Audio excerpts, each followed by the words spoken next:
After Rahul Gandhi, it's now Priyanka Gandhi Vadra's turn to unleash a Congress revival in Assam.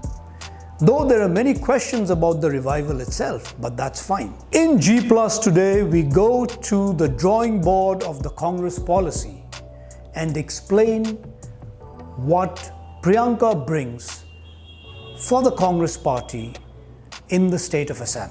What is crucial though for the Congress is to ensure that Priyanka gets them more traction when it comes to attracting voters in the different nooks and corners of Assam's 126 electoral constituencies. But the question to ask is, can Priyanka revive the sagging fortunes of the grand old party? In the last assembly elections in Assam in 2016, the party faced a drubbing and managed to win only 26 of the total number of contested seats. The other question is, will the star power of Priyanka Gandhi help the grand alliance that the Congress and the AIUDF has stitched together in an effort to touch the magic figure mark of 64 to help them form a government in Assam? For the Congress in Assam, there can be no better crowd puller than the 49-year-old Congress General Secretary, whose persona, if not for anything else, at the moment is something that many in Assam connect with. After all, there's no denying the fact that she has close resemblances to her grandmother, the former Prime Minister of India, Indira Gandhi.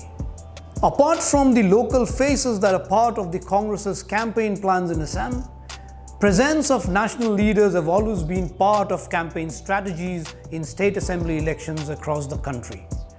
The addition of Priyanka Gandhi only adds mileage to electoral prospects insofar as the Congress is concerned.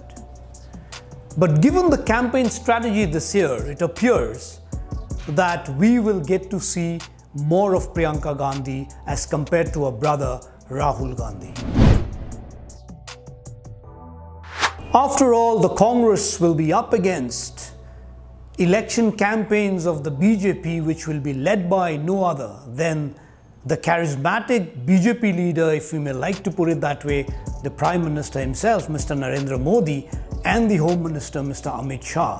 And the Congress would definitely like to match to the campaign strategies of the BJP and put up a candidate who's an equal crowd puller, and they see that in Priyanka Gandhi. Finally, the other big question to ask is, can Priyanka Gandhi make a dent for the Congress in Assam in electoral terms?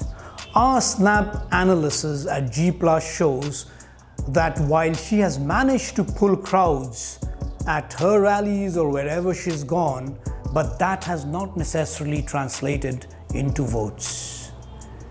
Her past performance in Western UP and in 2019 during the Lok Sabha elections in the Barak Valley, where she campaigned for Congress MP Sushmita Deb, I think are indicators enough to suggest whether her campaign can or cannot make an impact. Another important area where the Congress would like to make an impact on the minds of the voters is the tea tribal belt of Assam.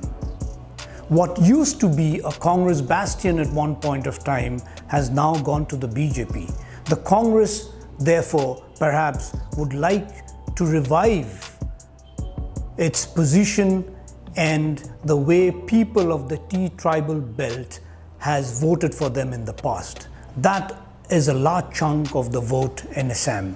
Only time will tell if the Congress is able to do that. But for now, it appears that the Congress will go with Priyanka Gandhi, and like we mentioned before, I'm sure we all will see more of Priyanka. But we can't say whether all that will help the Congress or the grand alliance that the Congress has formed with other parties. Only time will tell. So keep yourselves tuned in to G+. We will follow the developments and keep updating you.